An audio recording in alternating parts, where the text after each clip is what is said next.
It's very difficult to actually judge Marcel, especially positively, mainly because a lot of people actually find him annoying, including me. However, you still have to acknowledge the fact that Marcel is integral to some of the best storylines in the entire show. In season 1, Marcel was integral to the entire season. The reason why that season is very good, Marcel is integral to that reason. As in, Marcel's storyline is integral to that reason. Marcel as a character is integral to that reason. It's the exact same thing with season 3. The reason why season 3 is so good is because Marcel is very integral to that season. Although not in the same way as season 1, because his importance was mainly noticed right at the end of the season. So what exactly am I trying to say? Most people find him annoying, however he tends to be integral to some of the best storylines, and his characterization tends to be integral to some of the best storylines. This means that although we actually find him annoying, Marcel is still a very well written character, and Marcel actually being annoying in our eyes is mainly because we are viewing the originals from the originals' point of view, as in the Mikaelson's point of view. Like I already said when I was ranking the villains of the originals, Marcel is arguably the second best written character in the entirety of the originals, and arguably the same thing with the entire verse. And that's because Marcel is extremely complex, and Marcel tends to create storylines that you can't really tell who exactly the evil person is. As in, when Marcel is integral to a storyline, you can't tell who the bad guys and the good guys are. Both sides are just as bad and just as good as each other. So let's unpack everything about Marcel in Uncovering TVDU Villains, Part 4, Marcel Edition. Marcel was born in New Orleans in the year 1810, and he was the illegitimate son of the governor that we actually saw in season 1. The same governor that Klaus and the rest of the Mikaelsons were actually staying in his mansion. This means that the guy that Klaus actually chucked off a balcony, as in Rebekah's boyfriend that she actually brought to the Mikaelsons to actually try to convince them to turn him, was actually Marcel's half-brother, Emil. Marcel's mother was a slave, and Marcel grew up as such. As the first time we saw Marcel, he was at the age of 10 and he was being brutally beaten. Marcel wasn't really given a name, mainly because his mother believed that he might just die to the fever before he could really amount to much. In fact, before he could even grow up in the first place. So she never really named him. Klaus and the Mikaelsons, after burying Emil, actually found Marcel when he was getting brutally beaten, and Klaus basically seeing himself in the boy, especially after seeing him fight back, something that he believes he should have done. He viewed his captors as Michael and him as himself, especially seeing that he was persecuted and brutalized under something that wasn't any fault of his own. And his captors actually viewed him as lesser than just because of the way he looked and because of who he is. And Klaus, seeing this, killed the guy that was actually beating Marcel and chose to actually name him, giving him the name Marcellus, which means Little Mars or Little Warrior, which in short later on became Marcel. Klaus then took in Marcel as his ward and actually somewhat adopted him, although not legally of course, and Elijah began tutoring Marcel, and Marcel actually started to idolize Elijah and actually became a lot closer to Elijah than he was to Klaus. Mainly because he viewed Elijah as a father figure, and Klaus at this point in time sucked as a father figure. But anyways, Elijah was teaching Marcel music and was teaching him how to actually read and write. And Klaus saw this, and well, Klaus did some Klaus stuff, got jealous and decided to raise Cole because he got bored and felt alone, so he wanted somebody to cause as much chaos with, mainly just to piss off Elijah out of spite. And that went as well as you would imagine. Obviously, Cole being Cole started to kill a lot of people, like a lot. But the last straw was when Cole actually had Marcel watch a death play, meaning that if your character gets stabbed in the play, you actually get stabbed in real life, meaning that if you die in the play, you actually die in real life. And Cole was showing this to a 10-year-old Marcel, and not to mention, Cole actually fed Marcel his blood and was going to turn him into a vampire. And obviously Elijah and Klaus didn't really like this and ended up daggering him. But anyways, flash forward another 15 years, Marcel, although already had a crush on Rebekah since he was 10 years old, actually had a requited love with Rebekah, as in Rebekah actually loved him back. Now in terms of this relationship, although quite a few people actually like this relationship, me personally, I didn't. Mainly because 1, it's weird, and 2, there really isn't much to it. But just like with the Elijah video, instead of lamenting on this for way too long, I might as well make that into a separate video so that this video doesn't become way too long. But anyways, to summarize, Rebekah wanted Marcel and Marcel wanted Rebekah, but Klaus said no. Now, is Klaus justified for disagreeing?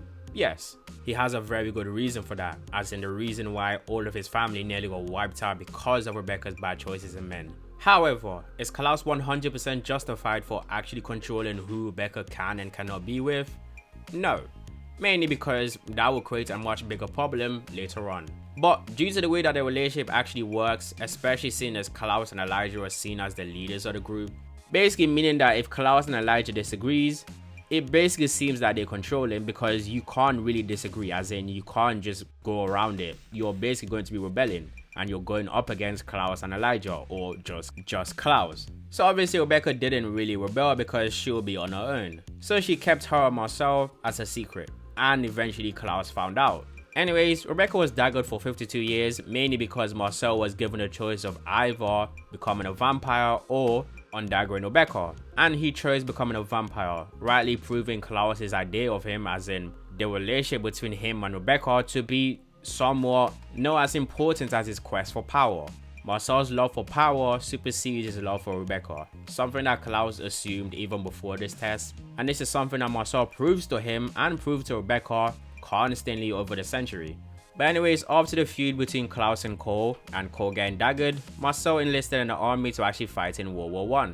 Although it wasn't explicitly stated why exactly Marcel actually enlisted in the army, it's heavily implied that the reason why is because the person that he loved, Rebekah, hated him at this point, and he wanted a bit of escapism. Marcel returned back to New Orleans and welcomed back by Klaus with open arms.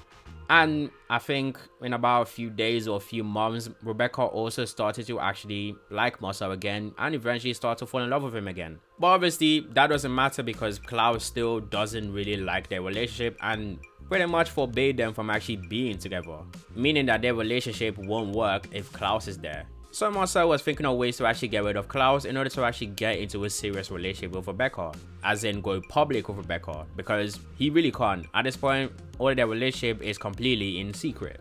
The first thing he did was invite Papatunde to New Orleans, and that didn't work because Klaus got rid of him very quickly. Marcel wanted to scare Klaus off, as in make Klaus leave. And Rebekah told him that the plan with Papatunde didn't work because Klaus doesn't particularly fear him. The only person that Klaus fears is his father or stepfather, Michael.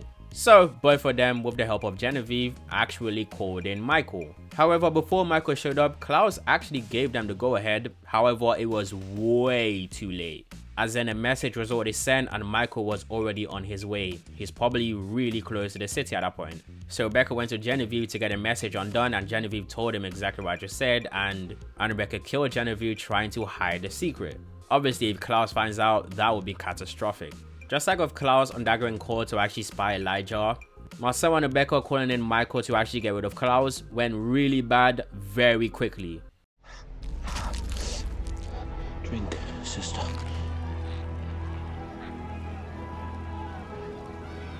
Marcel.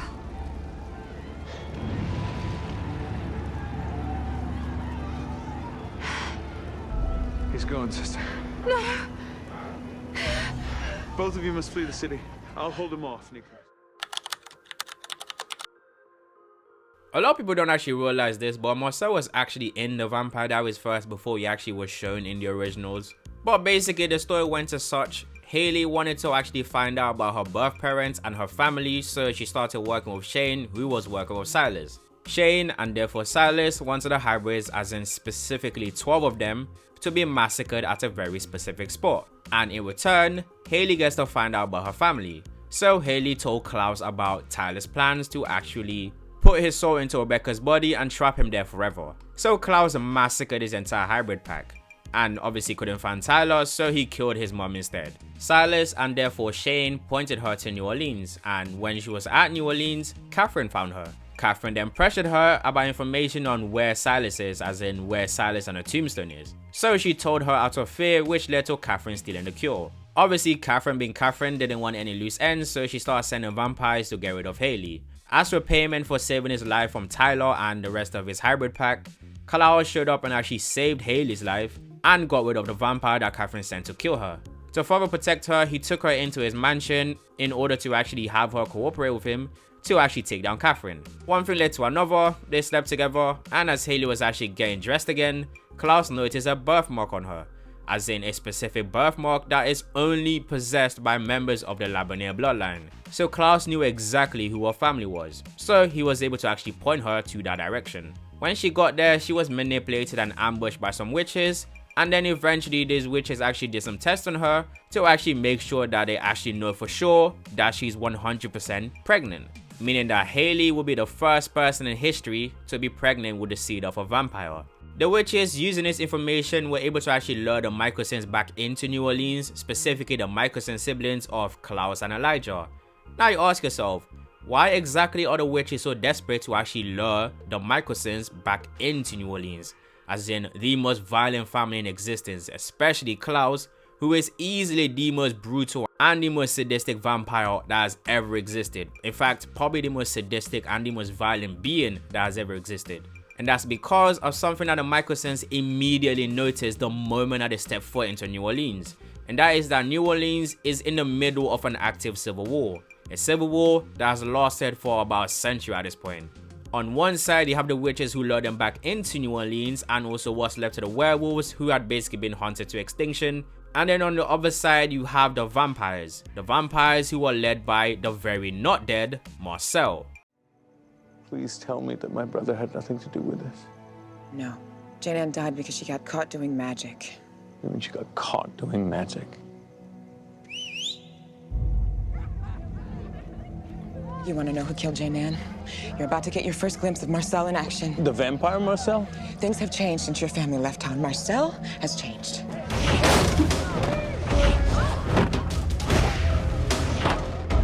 I'm asking you, stay hidden. If Marcel finds out that a witch lured the Originals back into town, my people will be slaughtered. Well, well, well. What have we here? I gotta tell you, Soph, this street corner is not proving the luckiest spot for your family tonight. Not half an hour ago, we had to teach your sister a little lesson. We're putting her to rest, Marcel. Leave us alone. I never said you could move the body. Matter of fact, I left it here for a reason. Send a message. If anybody is thinking of joining some kind of rebellion, my rules state that witches can't practice magic in the quarter. Just like with the show, a lot of people that actually watch the originals actually forget that Marcel was really hated by almost everyone in New Orleans. The only people that actually liked Marcel are the people that worked directly for him.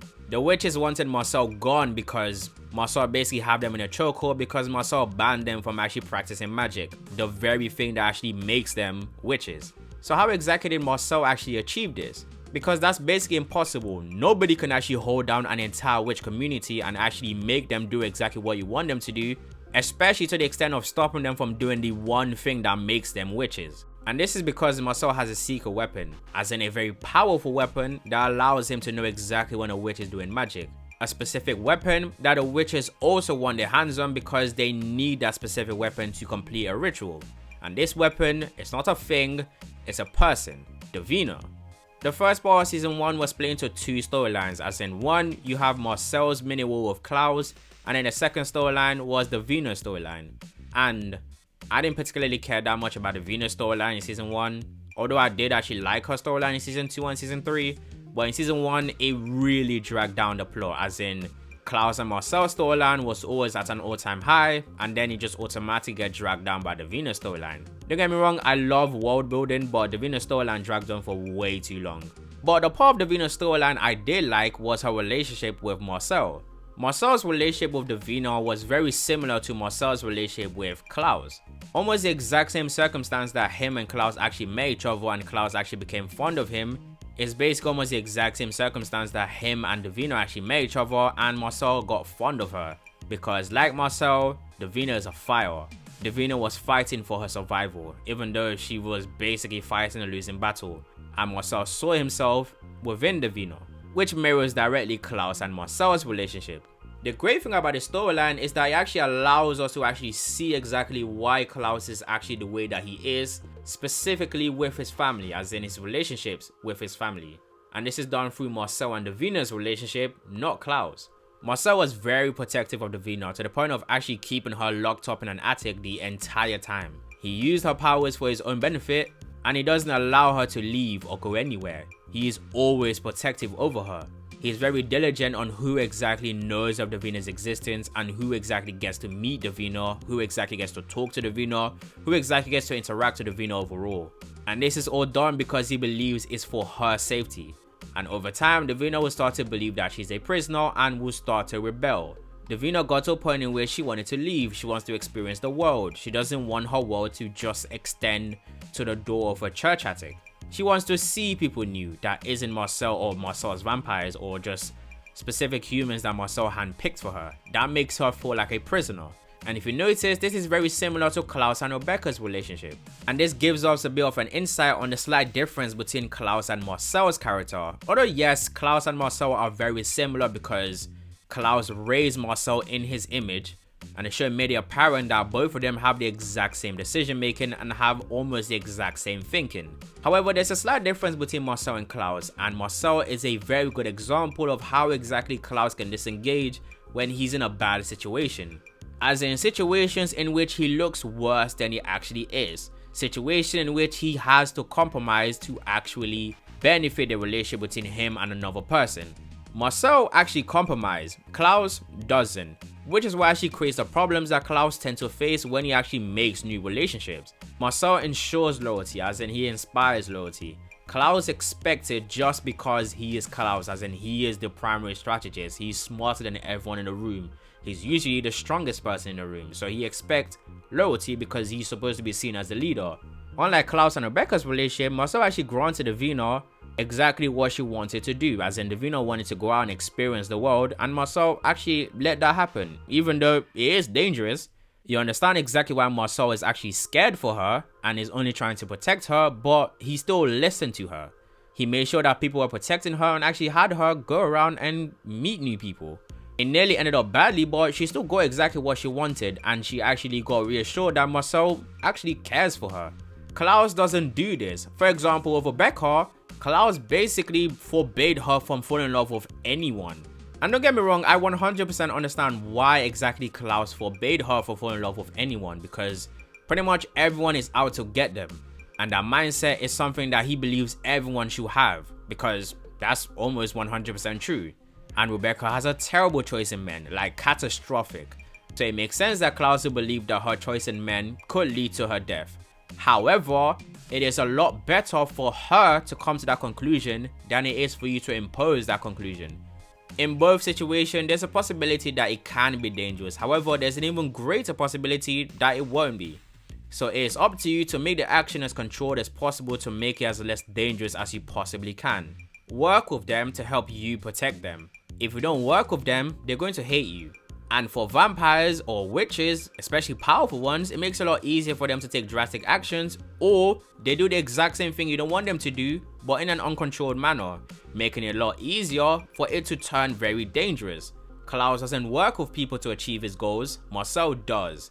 Marcel doesn't mind bending the knee or actually capitulating to his ideals in order to actually keep a relationship flowing perfectly. And this is a reason why Klaus actually failed in outsmarting Marcel, even though Marcel didn't really do much. It's not that Marcel was smarter than Klaus, it's just that Klaus's plan didn't work. For Klaus to win, he needed to actually inspire loyalty from people that aren't his family members. You can't be a ruler and narcissistic at the same time. It doesn't work. That's why Klaus couldn't possibly beat Marcel at the start of season 1 without physically beating Marcel. A lot of people actually missed this, but Klaus's plan was just to remove Marcel as the head of the entire organization, as in the entire power structure of New Orleans. Everyone under Marcel is extremely loyal to Marcel and love Marcel because they know that Marcel will fight and die for them, just like how Marcel knows that they will fight and die for him. Marcel also helps them help him, which is why Klaus not only failed to actually outsmart Marcel, but when he did actually beat Marcel physically, although not fight Marcel directly, he couldn't keep the empire intact because everyone quickly started to hate him. And he needed Marcel to actually keep everyone in line and actually keep their loyalty and respect for the people above them. Klaus can't do that. You might say, didn't Klaus create an empire in the early 1900s? Yes, with Elijah. Elijah was the person that was doing Marcel's role. Klaus is good at strategizing, but he's very terrible at inspiring loyalty. He needs somebody to do that for him. Hence why when Vincent said this, it perfectly summarized his relationship with Elijah when he was actually building his empire, and exactly why Marcel was able to inspire loyalty, but Klaus couldn't. That's the thing. I don't know that. I have absolutely no way of predicting what that man is going to do. When it comes to war, there is absolutely no strategist that is as great as Klaus Mikaelson, but he needs his brother as his co-captain. He's got to have Elijah there to rein him in. If Klaus was on his own, he would solve every problem with violence and not think about repercussions. Unlike Marcel, who would rather be diplomatic than use violence. Although yes, he will use violence when he calls for it, but most part, he's usually diplomatic, like Elijah. He's a very clear-cut blend between Elijah and Klaus. The thing that plagued Marcel's life, which caused a bit of problems with his relationships and also which creates some of his relationships in the first place, is his struggle with balancing both his ambition and his morality. For Marcel to be ambitious, he had to sacrifice his morality, which creates a bit of a problem. And then once he gets what he wants, he becomes very moral again. Marcel doesn't hurt kids, Marcel doesn't let his vampires feed on locals, Marcel lets his vampires feed, but he doesn't let them kill people. He would only allow them to kill people when it's strategically necessary. But anyways, Marcel from like episode 10 to like episode 18, 19-ish, most of the stuff that he actually did I will cover in a separate video between Marcel and Rebekah's relationship. Mainly because I don't want to turn this video into an hour-long video. Because it's either he didn't do anything or he actually did something, but it's mostly relating to his relationship between him and Rebekah, and also Klaus. And in terms of the later part of season 1, a lot of people ask why exactly did Marcel actually save Hope's life? And this is mainly because, like I said earlier on, Marcel has morality. Although he's ambitious, but he has morality. He will not sit back and let somebody sacrifice a child whilst he's actually able to do something about it, even if he hates the people that the child actually belongs to. Flash forward to season 2, he sort of had the exact same problem with Elijah. Like I said in Elijah's video, he didn't really do much in terms of most of the storylines. Yes, he's part of the storylines, but none of the storylines were Elijah focused, the same way how none of the storylines in season 2 were Marcel focused. It's sort of just the Mikaelsons are war for another family member, and Marcel is here, and he may or may not be an ally. That's it. That's his whole character for the entirety of season 2. Season 3 basically started the exact same way for Marcel, and I genuinely thought that Marcel's character would be just as bland as he was in season 2, like he just existed. But Davina died, and this basically kicked Marcel's character into overdrive, because it kickstarted a storyline that led to the season finale of season 3, which is the second best episode in the entire verse. The only episode that's above it is the season finale of season 1. And Marcel is the leading force in this, along with Klaus of course. A lot of people have actually asked me, was Marcel's anger towards the Mikaelsons justified? Yes, it was. In fact, everything that Marcel said about the Mikaelsons in the trial scene is 100% true. In fact, you can even fact check this before and after season 3. In fact, even during season 3. The Mikaelsons extinguish their enemies no matter the collateral damage. Yes, you can't argue that collateral damage is expected, but you also have to face the consequence for said collateral damage. And the collateral damage wouldn't have ever happened if the Mikaelsons weren't the way they were. A lot of their enemies were created by them. In fact, almost all of them. They don't think about collateral damage when they actually perform an action to vanquish their enemies. However, if you dare to do the same thing to them, then they will be extremely pissed. A perfect example of this was in season 4 when the Hollow took over Sophia's body. We find this thing and its acolytes, we slaughter the lot of them, and then we stack their bodies into a monument dedicated to those who had threatened my family. Right. There's just one problem with that. One of those bodies would be Sophia, and I want her alive. Please, Marcel. It's not a time to be sentimental. This is New Orleans. Toss a few beads, you'll find another girl. That is the problem with you and your family, all right? You'll do anything to save your brother, but to hell with anyone else, right? It all seems a little familiar. The Hollow is evil, yes. Do we want to defeat it? Yes. But I'm not willing to stand by and watch someone that I care about become more Mikaelson collateral damage. Oh, spare me your sanctimony. It was your refusal to make peace that led Elijah here last night. If you two had settled your differences... Enough! The only reason why you are still in this city is because I allow it. Now, do you want to fight me, or do you want to find a way to end this? Bearing in mind, Vincent told this exact same Klaus this exact same plan. However, the slight difference is that it's no longer Sophia whose life is in danger, it is now Elijah. Vincent said we can kill the Hollow, but Elijah have to die. Klaus said no, in fact called the plan idiotic, which is a bit hypocritical because this is the exact same Klaus that actually had the exact same plan. However, Sophia dies instead of Elijah, and he didn't care at all that Sophia would die.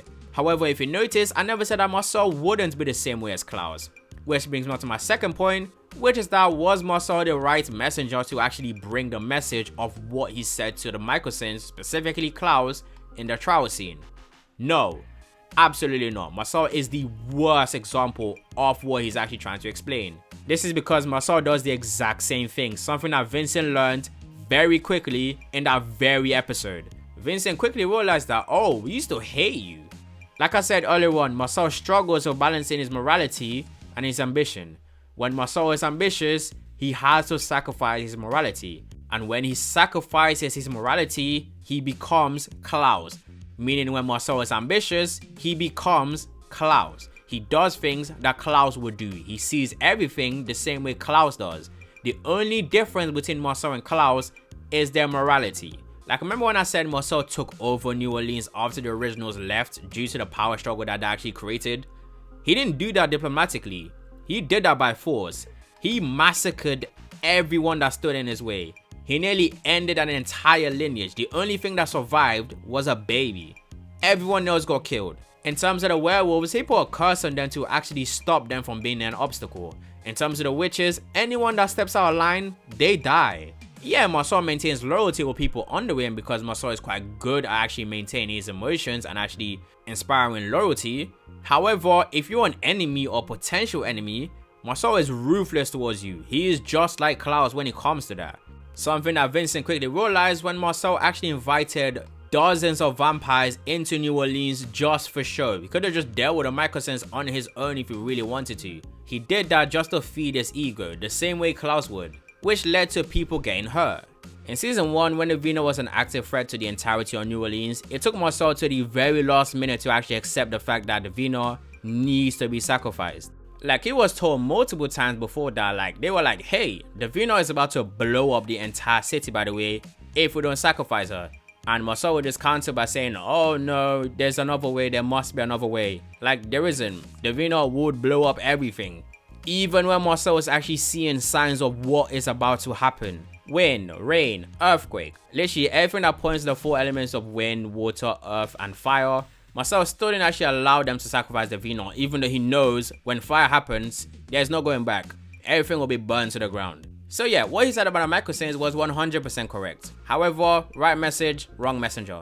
In terms of season 4 and season 5 and one episode in Legacies, there really isn't much to talk about him. He's kind of just there, so there's not much to actually go over it. So overall, Marcel is a fantastic character, and Marcel is a very good example of what Klaus could have been if he improved his morality from as early as possible. His relationship with Rebekah would have been a lot more solid than he actually was. Klaus would have found it a lot easier to actually inspire loyalty the same way Marcel did, because Marcel actually allowed other people to actually get what they want, even if he himself doesn't want to do it. But just like how you have the good part of Marcel, you have the Klaus part of Marcel. As in, just like how you have the good personality of him, the personality that I just talked about, you have the bad part of him. The parts of him that everyone feared, the parts of him that makes him a terrible person to actually say the things that he said to Klaus, because he is Klaus. But anyways, like I said earlier on, I'm going to be doing a video for Rebekah and Marcel's relationship, my problems and why I like the relationship, so watch out for that one.